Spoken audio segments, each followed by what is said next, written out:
Hai-Sook thought she would go to hell, but she didn't expect to end up in heaven. The first thing Hai-Sook thought of was her mother. So, she got on the bus heading to the 1950s heaven.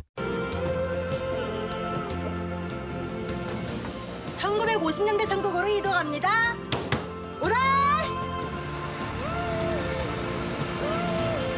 After a bumpy ride, she finally arrived in front of a small wooden house. When she saw a young woman walking out, she couldn't believe her eyes. This was her mother, but her mother immediately stepped forward and hugged her. Still in shock, Hai-Sook heard her mother say what kind of mother wouldn't recognize her own daughter. But in that moment, Hai-Sook couldn't help but feel that she looked more like her mother now, and her mother looked more like a daughter. From their conversation, Hai-Sook learned that her mother had attended her wedding, but she remembered that her mother had already passed away by the time of her wedding. It turned out that her grandmother had lied to her. Hai-Sook vented to her mother about how unreliable men were, and her mother then shared a story Hai-Sook had never heard before. It turned out that Hai-Sook's father had once brought his mistress home. After she became pregnant and gave birth to a child, he never took care of the child, and it was Hai-Sook's mother who raised the child. Hai-Sook's mother watched the child grow day by day. While she hated the child, she couldn't help but love her too. She feared that she would eventually hate the child, and wanted to stay far away from her. Finally, one night the mother quietly left. But after she left, her longing for the child grew stronger. Hai-Sook, listening to this story, couldn't help but wonder. She had always been the only child in the family. Then suddenly, she realized. The child in the story was herself. Years later, Hai-Sook once again found herself in her mother's arms, crying.